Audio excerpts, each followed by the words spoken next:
Hi guys, I'm back. How are you all doing? It's around, let's see, it's 1:40 in the afternoon and I've done all I have to do. I've mixed up all the paint and I worked the sponsor list, so it's all up to date. So thank you all for sponsoring my channel. Really appreciate that. And I haven't put up a lot of videos last couple of days because I've been doing so much stuff. You know, getting stuff downstairs, sorting out all my paintings, all that kind of stuff, all boring stuff. But now we're gonna go back to doing a couple of pours.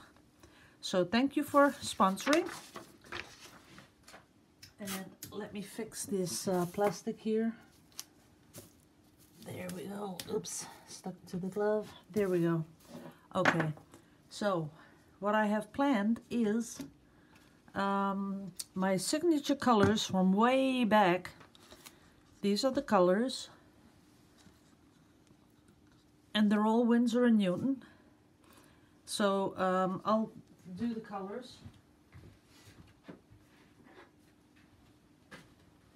The orange is the cadmium orange hue. That's number 090. We have Van Dyke brown with a little bit of orange and yellow in it to warm it up. We have a phthalo blue and green with mixing white to make the turquoise. We have the Titan buff. We have the yellowish green, which I add a little bit of yellow to make it just a little bit more of a color I really like. Those are the colors I'm using.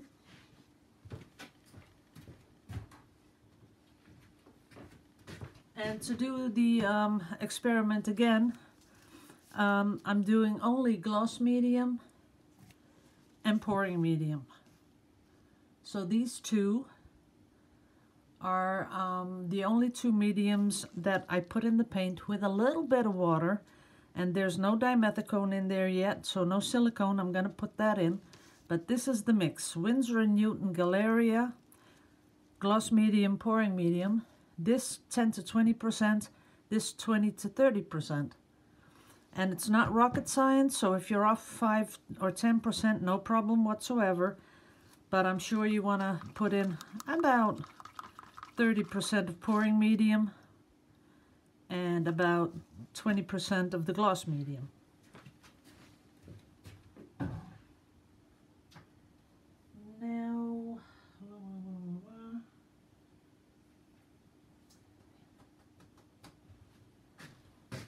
Now I'm looking for my dimethicone, which I have 2 bottles of, but of course I can't find it, as usual, because it's still a really big mess up here because I'm halfway through putting the stuff down in the studio, but I found it. This is dimethicone 1000, and I put a little in all colors, as you can see. I think it's more than 4 or 5 drops now. I just put a little bit in there. And what you don't want to do is stir too much, because then, you know, you get the really small cells. So that's another question that I had a lot of that people ask me is, why are my cells so small? Well, it'll usually be because you put the silicone in and then you stir a lot, and you shouldn't be stirring too much. So the less you stir with this kind of silicone, the bigger the cells are. But getting big cells is not always about the silicone. It's also the way you pour and the way you torch and the way you tilt. So to avoid another question about this thing, it's a cook torch. Yes, people, I still get the question, what is that air thing you're using, or what is that thing you're using with the fire? It's just a simple cook's torch, as it says here on the top, chef's torch. It's the one you use in the kitchen to brown the sugar on top of your creme brulee. So if you're gonna look for one of these, I'd look in a cooking shop where they sell cake tins and all that kind of stuff, pastry stuff. So this is a cook's torch. I buy them at Blokker here in Holland for $8.95, and a bottle of gas is about €1. Now, about filling this baby, what you want to do, see, this is the gas I use. It's just a lighter refill. But what you want to do is fill it for a couple of seconds. 1, 2, 3, that's it. If you overfill it, a lot of people have seen a lot of my videos, and a while back there was one, I think it was number 45 or number 27, I'm not sure, but one in the way back there, where I was torching, all these flames came out. That's what happens when your torch is overfull. If that happens to you, all you need to do is let it all out. Press the little thingy here so all the gas is out, and then just refill it for 3 seconds. That's it, and you're good to go, and all those flames will be gone. Now, I had another question about the canvas. What kind of canvas do you have to use? Well, I don't go for less than 280 grams, the cotton count. But I think, you know, way in the beginning I used these really cheap canvases, and some were pretty nice, but a lot of them you can't really stretch them. So as you can see here,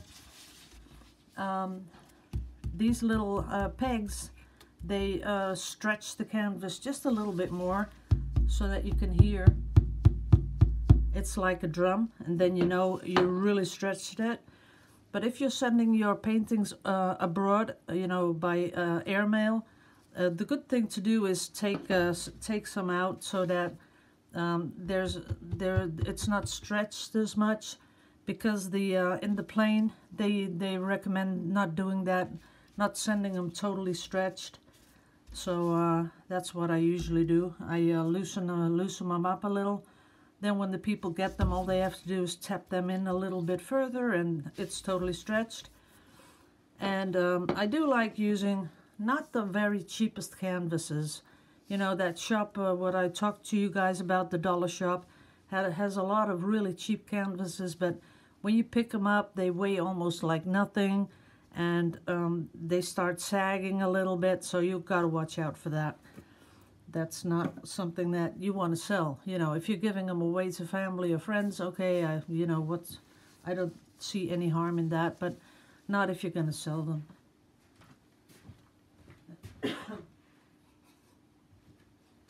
Now, I have my pellet knife here at the side, and I have my cup. I'm going to do a 30 by 30, just a little bit bigger than normal, because I thought, let's do that.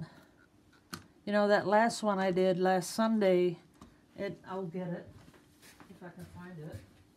Uh-oh. Oh, there it is. This is the one I did Sunday. As you can see, it's dry.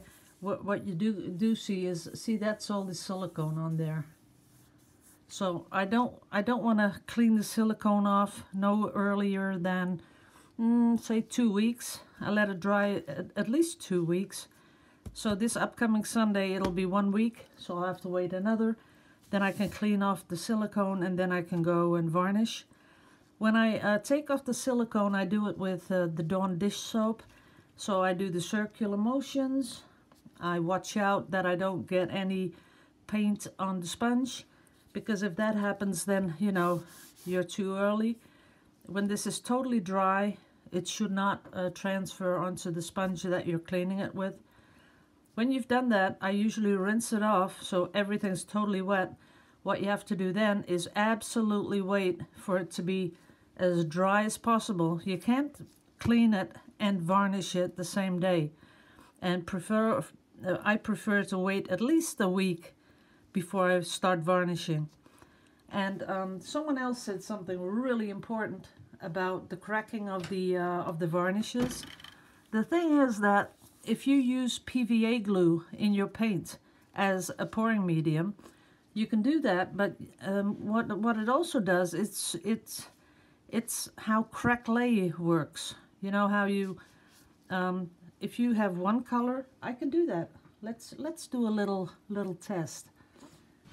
No, I can do that in another video. Let's do that in a video.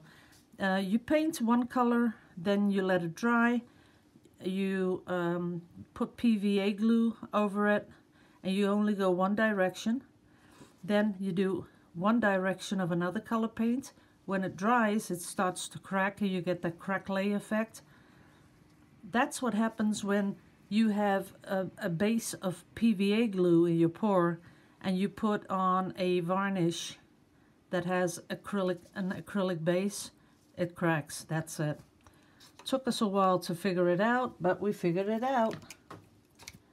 So I'm going to start off with the Titan Buff and put a little in the cup. And I like that really beautiful dark chocolatey color from up high. Then the nice green color from up high. And of course the orange. And a lot of this beautiful, beautiful turquoise, because it's my favorite color. And a little bit of this nice yellow.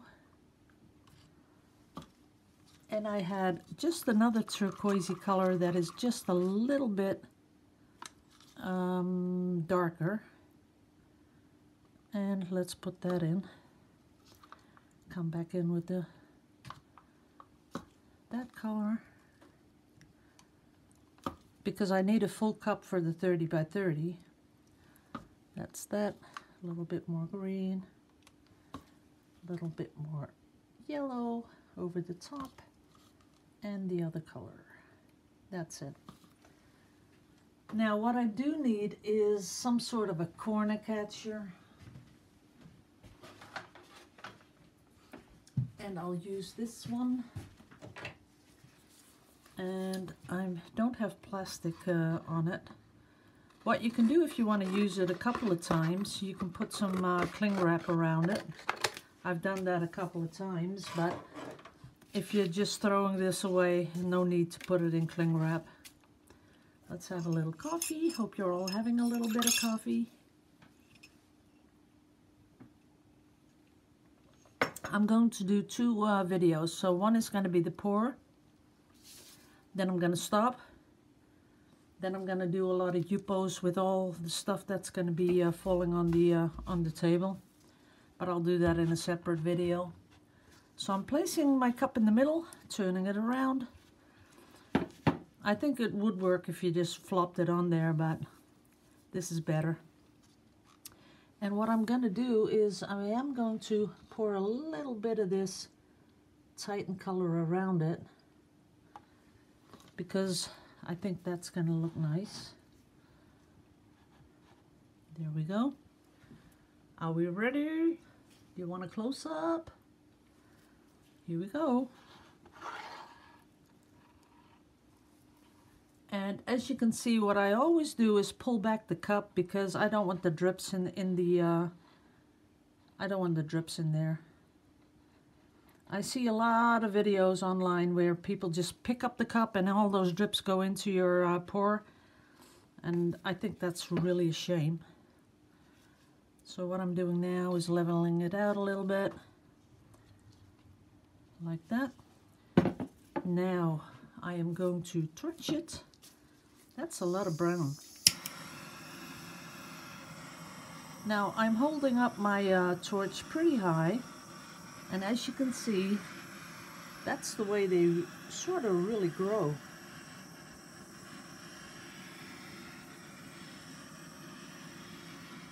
That is beautiful, beautiful.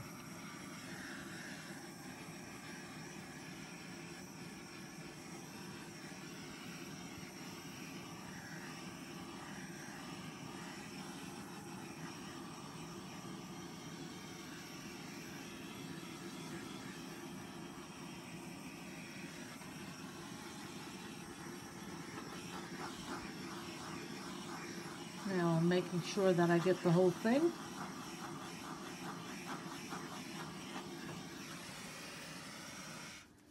That is pretty.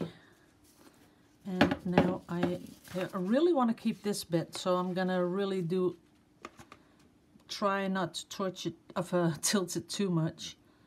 There it goes down there. Come on. Yep, that's more than enough. Now I'm gonna let it come down here. And I don't want it to go zigzaggy, so I just might come in back later and pour this corner. That's it. And I really like what's happening here at the corner. I like the way really like the way the green's popping through. Okay, that's over. And gotta get it down here. More and more green is popping up, as you can see. Oh, I just gotta let it go down there. I don't want to pour on it. That's it. And I like it like that. Yeah, I do like this, how it's moving. I love that. I just wish I had a little bit more green down here. We can test it in with another pour. And what I don't like is what's happening up here with the cells. They're breaking up a little bit. And I think that has to do with the color, not with the, it doesn't have to do with the bonding of the cells, but more about the color. I can see it happening right there, a little bit up here. But overall, wow, that is amazing what's on that table. I've never seen anything like it. Oh, I want to keep that. Would that look beautiful in a pendant? I'm going to give you a close-up in a bit.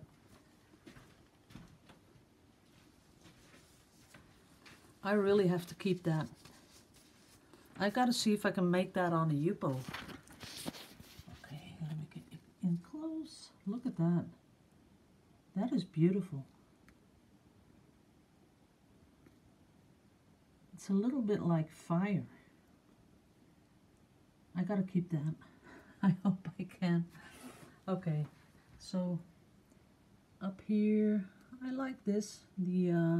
See, the only bit I don't like is there where it breaks apart.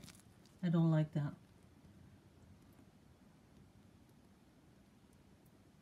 A lot of blues. And here come the greens.